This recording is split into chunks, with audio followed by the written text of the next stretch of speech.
Wakey, wakey, eggs and bakey. Welcome back to PM in the AM, a comedy podcast designed for listeners of all ages.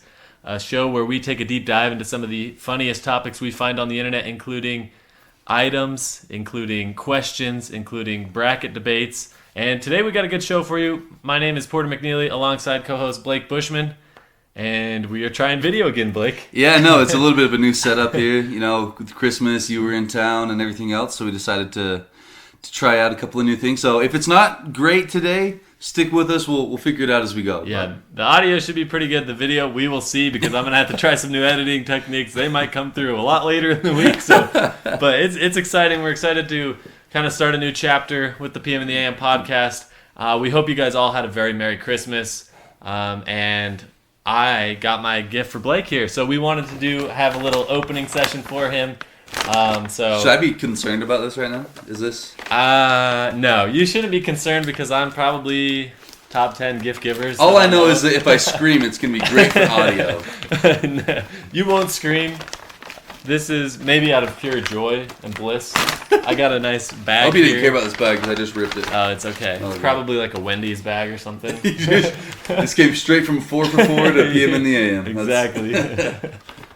He can't get in those for you audio listeners. Yeah, I mean, we're probably going to have to cut some of this out because he's struggling here. All right, here we go. There's more tape? All right. Oh, baby. Oh, baby. That's nice. Oh, for those of you who are just listening and can't see it, this is some official PM in the AM merch. Let's right go. Here. This is awesome. Oh, yes. I love that. Merry Christmas, great. Blake. Oh, Merry Christmas, man. Oh, man, I should throw this on right now. Oh, that's fantastic. We're going to sit like this the rest of the... There we go. If you're watching on video, you cannot see it. That's got PM in the AM there. A little wakey eggs and bakey in the back. That's honestly like a really nice decal. I'm thinking about changing the logo to that. So for those of you who didn't get the chance to see the video of this, Blake got the new PM in the AM hoodie. Shout out to my wife Whitney for designing and surprising me with that. That was kind of a surprise graduation gift for me, and mixed with Christmas, so we had to get you one as well. Oh, man, I love that. That's great. Excited, and thanks for all your participation on the show. So that's what I do here. I just participate. No, thanks. Participation didn't encompass all that Blake does for the show. So thanks for everything you do, Blake. The listeners love you, and Merry Christmas. Oh, man, Merry Christmas, bro. Appreciate that. On that note, a while ago, man, this probably comes about 2 or 3 months ago. Okay. So we talked about a Porter's Pro tip of how we kind of made what I would refer to as an investment. You know, we helped our wives, kind of supported them in a decision to send them to Disneyland. You know, give them a nice girls trip together where they could create bonds and memories. And we weren't there, which was a sacrifice that we were willing to make because we knew that in the long run it would be an investment worth making. And on Christmas we found out that came true. Absolutely. So what our wives had done behind the scenes is that they had actually planned a nice trip for us together. We're all, me, Blake, and Daxton, our other good friend, we are going with our wives to Arizona this spring. We're going to get a super nice Airbnb, you know, with a pool, little putting green action. It's going to be sweet. Got a rental Tesla, the whole deal. We're going for a whole weekend, going to watch some spring training baseball, and really excited. So that was definitely the next part of the pro tip. I'm glad we could see it kind of come full circle, because we waited it out, you know, send them to Disneyland, watch those credit card bills just pile up, and now look at us reaping the rewards. Yeah, financially it might not have been a good investment, but, you know, for social exposure, absolutely. Highly recommended. Get your friends, force your wives to be friends, and then it all works out in the end. And it's honestly kind of funny, because there was like 2 or 3 times where I absolutely should have noticed that there was something going on behind the scenes, but I was just too dumb to even think about it. There was one time where I saw her phone and a text message came through and it said Dylan in the contacts, and I'm like, who the heck is this? Yeah, so I was shook. But for some reason, like 5 seconds later, I kind of just forgot, and I was just like, I don't know, just probably somebody she's talking to. I didn't even know what was going on, but that ended up being like the rental car guy's name. So she was texting him, and then I saw her make a massive Venmo transaction to your wife or something. Wait a minute. And so I was like, what's going on here? And I don't know why, but after a few seconds, I kind of just thought maybe Forgot about it. she had gone in for something, or like helped her get one of your Christmas gifts or something, and didn't even put two and two together that what was gonna happen. I genuinely had no idea. Because I opened up the thing that she was telling me, and I saw this thing and had your guys' face on it. And I was sitting there, I'm like, this is kind of weird. You're like, I didn't want these guys today. Well, because I read the thing, it was like, we're going on a trip, and I was like, oh, sweet. But and it said like we were going with people, and I was like, her family, like what's going on? Then I saw your guys' face, and things started connecting, and yeah, I think the Disneyland trip was well worth it. So I'm excited. It'll be a good time. Yeah, I do have to throw in another part of that story that happened to me, because we all kind of got these different scavenger hunts, and then kind of came together and texted about it later. But for me, so I think the first gift that I opened, it was maybe the second gift that I opened. So it was to let me know that we were going to be going to spring training baseball games. And so it was a little baseball that my wife had gotten from the store. And she just, was trying to save on those gifts so she could really maximize the trip and stuff. And so she got me a T-ball, which is like the little squishy ones. So I opened that thing, Blake, and I thought we were having a kid. So I was just for probably about 10 seconds staring at this thing, and I was like, do I cry here? Like, I don't know, like the emotions just hit me in so many different ways in that moment that I was like, this is such a weird way to make an announcement or something, like what's going on? And then and she's like, read the paper, and so then I read the paper, and it's like talking about going to baseball games, and I was like, why'd you get the Makes T-ball? way more sense. Yeah. So I had an absolute heart attack looking at that. I hope that when the day comes and you decide to have kids, I hope she just shows up with a T-ball and just gives it, and just makes you really think about it again. For sure. Now that's like a good inside joke. Now every birthday or Christmas, I'm probably gonna be getting T-balls, and just every time there's gonna be literal sweat dripping down my face. I'm like, I'm not ready for this. I'm not mature enough for this. But oh, man. it was a great Christmas overall. We're really excited for the trip. I know you guys are all going to be looking forward to the poolside episode we got coming up. We got to really plan that one out. That's going to be absolutely awesome. Probably going to be getting a lot of bonus content to the morning people that week. I hope so. Really excited. But last week we kind of went over the top Hallmark movies and had kind of a 2 out of 3 where 2 were true and 1 was wrong. And we wanted to bring back one of our favorite segments, the Not Important News, and incorporate the same kind of twist. There we go. So we are going to be having different news headlines where 2 will be true, 1 will be false, completely made up, but we're going to be having you guys guess along at home. I'm going to be having Blake guess here. And so don't go anywhere. We'll be right back with that.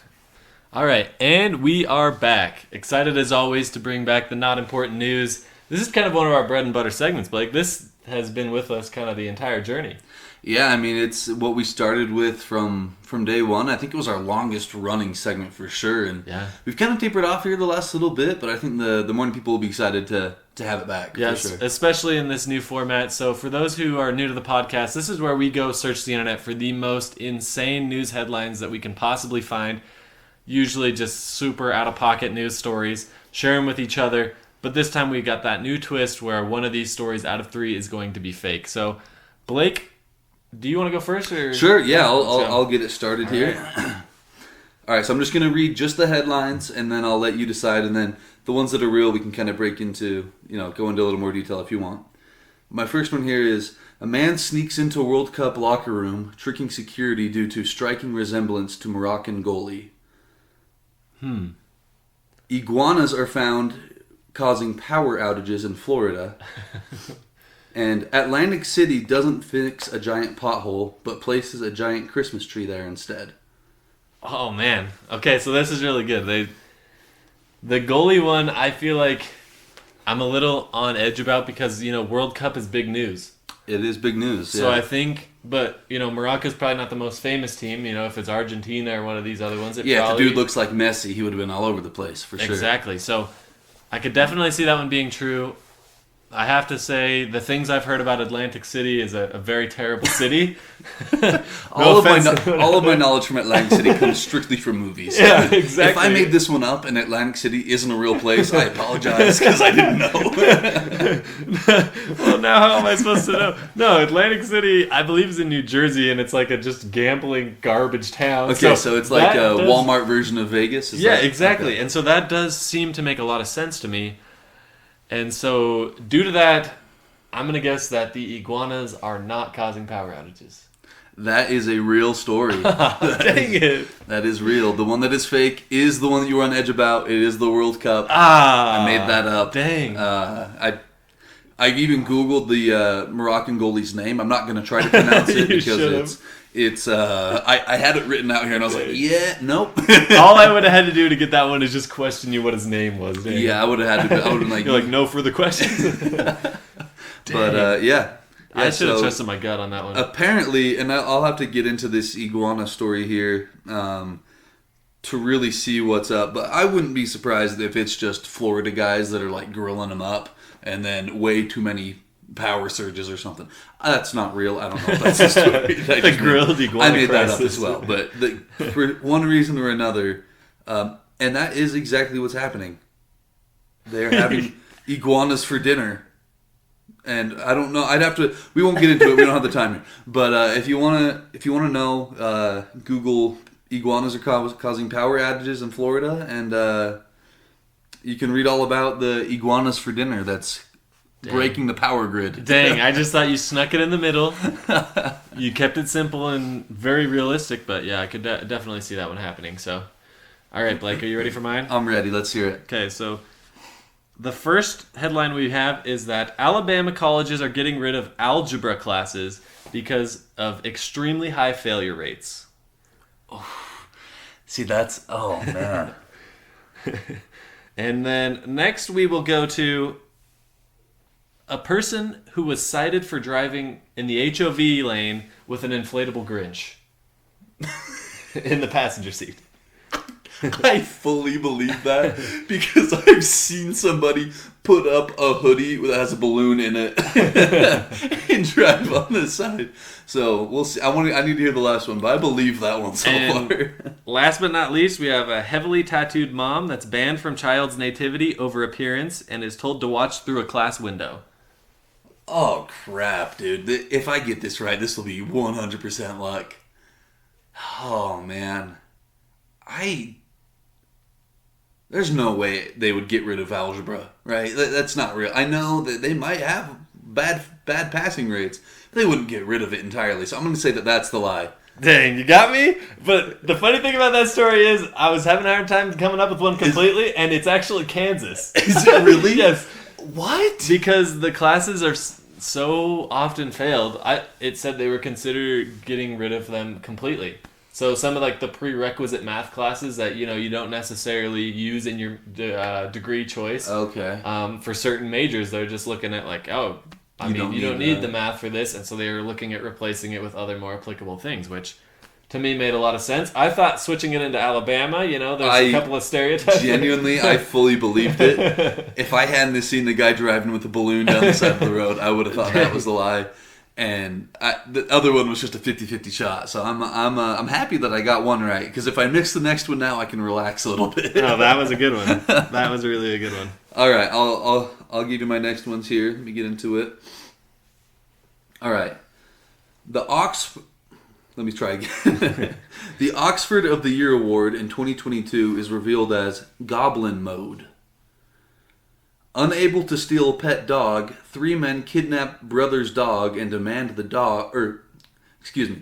Unable to steal the pet dog, 3 men kidnap man's brother and demand the dog as ransom.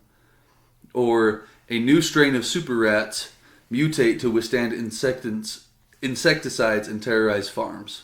Okay, I feel like everything that I've seen in movies and TV leads me to believe that the rats are real. Okay. What is the Oxford of the Year award? They come out with a word of the year. And Goblin Mode? Goblin Mode. I guess it's technically 2 words, but that's what they said is the Goblin mode? Would you like a definition of goblin mode? Yes, I've never heard what goblin mode is. It means like a incredibly lazy person. Which I didn't know goblins were lazy. I mean, it's not common lore, but when you get to know one, they're incredibly lazy. So how would that become the word of the year, though, as I'm walking through this in my mind, if we've never even heard about it here? I for one, have never even heard about it here. Maybe it is, I don't know if it's because of the Oxford Dictionary, if it's in European? England, and like maybe it's a whole bunch of British chaps saying, "Oh, no, he's on goblin mode." That was a terrible accent. That was amazing. He's on goblin mode. So, good day. Goblin mode and a cup of tea. I'm crying. that could be where it originated. Gosh dang it! This is such a hard one. The whole kidnapping thing just wraps me up in my mind. It's like they try to kidnap the dog, instead they kidnap the brother, which sounds too good to be true, so it must be true. And the third one, I can't even remember. The super rats. Oh, the super rats. Dang. So, I'm going to go against what I said originally up front, and I'm going to take the third one. The super rats? The super rats. That is the lie. Let's go! And you want to know, as I said it, the story that I made up was super ants. You said super But rats. I said super rats, and then the rest of the headline said insecticides. And I was like, you kidding me? I'm so glad I got that because I didn't even notice that. I fumbled the bag on that one. Pesticides and rats. Seems like they I would do the trick. 100% said rats and insecticides. So you got that one. You didn't even notice it because I was almost so dumb. I bet everybody at home listening is just like, yeah, that was easy. What a moron. Yeah, guys, I want to make it clear. It was supposed to be super ants, all right? It is a little bit more difficult to kind of come up with these news headlines than it was the Hallmark movie. The Hallmark movie, here's the thing with the Hallmark movies. They have a cookie cutter, thing. You put a Florida man into a story, and it could be anything. It could be Florida man chews off chain from chainsaw to escape massacre. And I would believe it. So it was way harder to come up with these news stories. And that's why with these last three, you're going to be pleased, because at one point we will be taking a trip back to Florida. But first, not surprised. We've got a woman who sues Kraft and Heinz, claiming that the Velveeta shells and cheese ready time is misleading.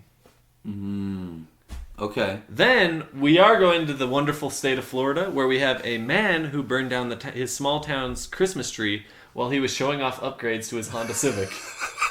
I want that one to be true so bad. Oh, that's hilarious. Last but not least, sorry, I kind of went out of order how I was going here, which is not paying off for me now. Oh, we have... This one is awful. So we have a KFC employee who was shot due to a dispute that escalated because the restaurant was out of corn. Oh, crap, man. That's tough. Those are the gauntlet. My first round was definitely easier, I will say. Remind me of the first one again. So we have that Velveeta is getting sued because the ready time on their product was said to be inaccurate. Okay. I'm gonna say that one's true. Only because I know that Minute Rice has been sued before, and the person won. Where do you get this knowledge? I have no idea. Too much time on the internet. So I know that one's... Oh, I don't know that one's true, but I know the Minute Rice. So unless you changed it to be Velveeta, but people sue over a lot of things. This is not a changed one. I will say that. This is 100% made up. So then I'm saying that's true. And then it's between the Honda Civic guy catching the tree on fire, which I really want, and a guy getting shot over corn at KFC. I'm never going to put it past a Florida man, so I'm going to say the KFC guy getting shot over corn is fake. That is true. No! So that guy didn't really light a tree on fire. The Honda Civic was completely made up, but I knew that last beautiful detail. That's heartbreaking. Yeah. It really is. Just imagine it in your head, some guy putting a new exhaust on his Civic and then burning down the entire town Christmas tree. I imagine him doing donuts around there and just spitting fire out. That's exactly the image I was going for with that. Oh, man. You got me on that one. Unfortunately, it is fake. hopefully happens at some point, as long as nobody's harmed, as long as it's done safely. At least I was right about the Velveeta thing. You were right about the Velveeta thing, which I was actually shook that you're just like, no, I know that's true, because I try to cook that every day, and it takes 59 seconds. I have no idea how long 45. Velveeta advertises that it takes. All I know is that Minute Rice was sued. That lawsuit is $5 million. So, yeah, they're coming at him hard due to misleading information, which... To me, that seems like a little bit overkill. Maybe they should just sue them to change it on their packaging or something. Yeah, if they're really that what concerned. really will happen, I mean, they don't care about the packaging. They want the money. So Velveeta will probably settle for like, hey, here's 10 grand. Go be whatever. And that person will go to the store and buy a bunch of them. Ton of Velveeta. And they'll put it in their bathtub and take a victory lap. But yeah, that was a great one. I wanted the Honda Civic one to be true as well. I read that to my wife before the show, and she was laughing too. So I knew that was going to be I was praying. That was a heavy hitter. But also, we need to take a moment of silence for the employee at KFC that was shot over corn. Yeah. Because why corn? Do you have more? Was it just they were out of corn? So the guy they were was out just of like corn. But like, you would think it would be chicken. Yeah, I mean, I don't know. I mean, there's I don't no know who excuse gets here. that angry about corn. No excuses. Like, I probably would be like, "You put corn on my plate." Like, I don't. I know that's what I was just like. Man, that's just like that's a terrible, terrible thing to happen. So yeah, part of me, my thinking was even I didn't know if KFC had corn. So, but there you have it. There is our not important news segment. Hope you guys liked it in this format. We're looking to kind of branch out this format into more categories, whether that's Facebook Marketplace items, more news stories, or different things like that. As always, if you have any ideas for the show, send it to us. We love hearing the new things. If you guys are interested in getting merch, let me know. We can make it happen. Yeah. And please be sure to review the show on Spotify and Apple Podcasts. That's how we can be put in front of new listeners so that they can also, share a laugh. If we did make you guys laugh in this episode, I would ask that you share this show with a friend, brighten their day a little bit. That's the best way to kind of help us spread this podcast around. As always, thank you guys for tuning in. And Blake, you got anything for the listeners? No, that's it, man. If you guys have anything you want to hear from us, let us know, and we'll catch you guys next week. Sounds good. Peace out.